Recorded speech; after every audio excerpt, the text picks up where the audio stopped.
Ya de regreso en su programa Doctor Salud, donde este programa hoy es un programa interactivo con toda la gran población que están unida en el Zoom Vitiligo 2025. Como siempre, nuestras investigaciones comienzan a partir del año 2000, donde con el hallazgo del virus de Guanarito, en donde se produce la fiebre hemorrágica venezolana, trabajamos con resto de anatomía patológica y en el hallazgo de la piel se observó que había una disfunción. Había que determinar qué ocurría con un tejido que estaba hasta desprovisto de vascularización.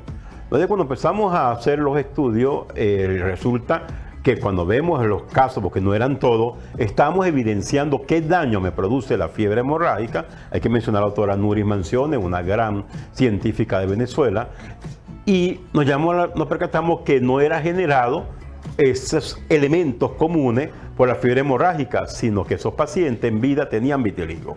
Yo tengo un pariente con vitiligo que quiero mucho y ahí se unieron la información y nació este estudio ya hace 25 años sobre de lleno el vitiligo. Luego que se suma lo que describió nuestra doctora Salud, empezamos a trabajar hasta que llegamos primero a una difusión mitocondrial. Desarrollamos algunos fármacos, están en el mercado, tanto algunas cremas basadas en superoso dimutasa y catalasa, y luego otras industrias copian el poder antioxidante que se obtiene del cucumis melo, que fue la primero que se utilizó antes de los años 2000, en el año 2000 cuando empezamos con esta práctica, y luego algunos productos usando como resveratrol, glutatión, y tuvimos que modificar o abrir más el campo de investigación, porque los neurotransmisores como la dopamina, serotonina, el exceso de catecolaminas, proteína C reactiva, inflamación en los tejidos, activaban el sistema inmunológico para generar un proceso de autoinmunidad. Y me destruye a estas células que son propias. Por eso el vitiligo está en el concepto de autoinmunidad. Cuando usted tenga alguna lesión blanca, acuda a su médico dermatólogo, que fue que se preparó, estudioso, médico cirujano, con esa gran especialidad, y que él le dé el diagnóstico, le indique el tratamiento. Y recuerde que parte de los tratamientos que muchos de estos grandes médicos lo han utilizado, forma parte de las patentes que nosotros hemos desarrollado. Pero para continuar cómo son estas variables, protocolo del vitiligo, continúa con ustedes nuestra apreciada y querida doctora Gregoria Guanipa.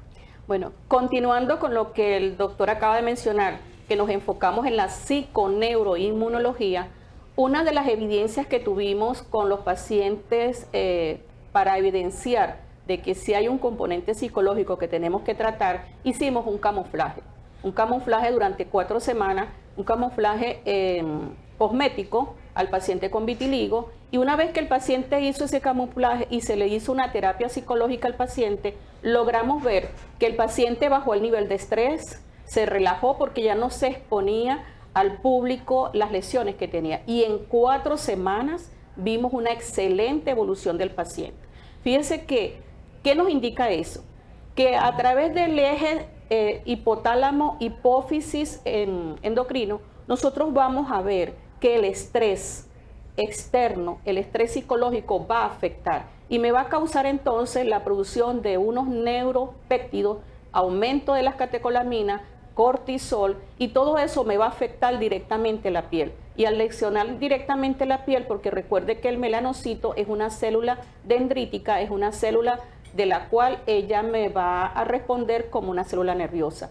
Y si hay un efecto, entonces no solamente va a ser algo intrínseco del propio melanocito, sino externo. El medio externo me puede afectar. También hemos logrado evidenciar cómo algunas sustancias tóxicas, químicas, también pueden directamente lesionar la piel. Si sobre la piel existe un estrés, este estrés va a ir directamente a lesionarme el melanocito. ¿De qué forma? Produciendo unos neuropéptidos, produciendo una citoquina. Esas citoquinas van a ir al melanocito, me van a producir un proceso inflamatorio externo, un estrés oxidativo, y eso lo vimos cuando se probaron estos tratamientos tópicos con antioxidantes, que cuando lo colocamos el antioxidante al paciente y el antioxidante retira ese estrés oxidativo, los pacientes logran pigmentar porque el melanocito logra nuevamente activarse. Entonces, este estrés oxidativo va a llevar al melanocito y el melanocito puede lesionarse en su medio externo, y si este melanocito tiene una causa genética que él viene predispuesto a no tiene una buena respuesta ante el estrés como los otros, entonces está predispuesto a sufrir el paciente de una despigmentación. Y fíjense que este estrés oxidativo, ¿qué otra cosa me va a causar? Fíjense que el melanocito es como mi manito, es como mi mano, es dendrítico, una forma más didáctica para que la puedan aprender. Él se va a unir a unas células que están en la misma piel, que ellos son los que me van a llevar la pigmentación a toda la piel. Estos queratinocitos tienen que estar unidos con el melanocito. Esa es una unión que debe existir. Y este estrés oxidativo puede hacer que esta unión se pierda. Y si se pierde esa unión, entonces no va a haber la pigmentación. Y también quiero que vean que a medida que ocurre la pigmentación en la basal del melanocito hacia la dérmica, van a existir unas 8 o 9 capas. ¿Por qué es importante que lo sepan? Porque cuando el melanocito empieza a producir la melanogénesis, la melanina, que ya se lo voy a explicar, esta melanina pasa al queratinocito, sube capa por capa hasta llegar a la superficie de la piel y ustedes van a ver la pigmentación. O si es lo contrario, ocurre una despigmentación, nosotros podemos ver a través de la lámpara de Wood, poder hacer el diagnóstico. Si nosotros ponemos una lámpara de Wood y vemos que la mácula es acrómica, es porque no está presente el melanocito, no hay absolutamente ausencia de melanina. Pero si ponemos la lámpara de Wood y hay hipocromía, significa que sí hay una pigmentación. Y eso nos orienta a saber si es que el melanocito no está presente. ¿Ok? Ahí tenemos el melanocito. Dentro de ese melanocito va a ocurrir lo que se llama una melanogénesis, que es muy importante. ¿Por qué? Porque dentro de ese melanocito va a ocurrir la transformación de una L-tirosina a L-dopa. Pero para que se transforme la L-tirosina en L-dopa tiene que existir una enzima que es la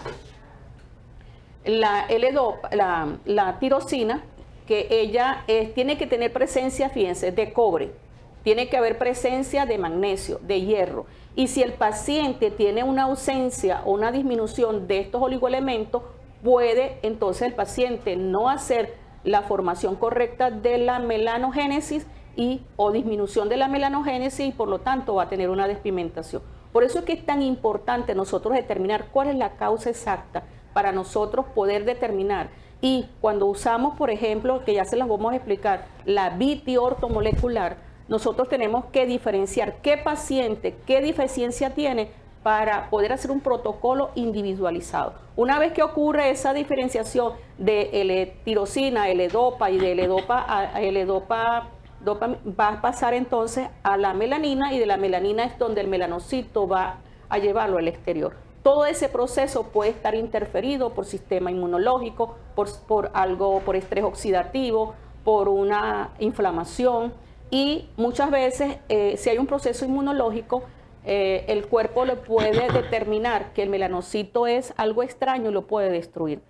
Y muchas veces todo ese estrés proviene de un exterior, no solamente de un traumatismo de la piel, una quemadura o un contacto con algún químico que produzca todas esas lesiones. Por eso es importante nosotros determinar la causa. Una vez que determinamos la causa, nosotros entonces vamos a hacer el protocolo individualizado a cada paciente. Fíjense, uno de los casos que también tuvimos de una niña como de 6 años, ella es nieta de una Miss Universo, y resulta que ella fue criada y adaptada y preparada que ella iba a ser una Miss, porque una niña muy linda, pero no la dejaban jugar en el parque para evitar que se fuera a lesionar las rodillas, no tuviera cicatrices. Resulta que un día andaba con una tía, se le soltó de las manos, salió corriendo al parque que tenía bastante gramitas y tenía piedritas, y la niña se ha caído. Y una vez que se cae, se raspó todas las rodillitas. Y lo primero que le dijo a la mamá, dijo: mamá, ya no voy a ser Miss porque me lesioné las rodillas. Ahí entonces empezó el vitiligo. Muchas veces la razón del estrés no está dentro del mismo niño o la misma persona, sino que está en el familiar, y por eso que no es solamente el paciente de vitiligo el que entra dentro de la terapia psicológica, sino también los familiares. las amistades y vemos entonces el ambiente, porque puede ser un estrés laboral. Y es importante, nosotros contamos con todo un equipo multidisciplinario. Por eso que la parte del protocolo, el nuevo protocolo, para atender a todo lo que tiene que ver con la condición de vitiligo, debe estar unido a un médico cirujano, debe haber un endocrino, debe haber el psicólogo, y ya usted previamente tuvo que haber pasado por manos de un dermatólogo. Y esta sinergia entre diferentes profesionales logran el éxito, así como está escuchando, el éxito en esta gran condición. Unos minutos y estamos de regreso en su programa Doctor Salud.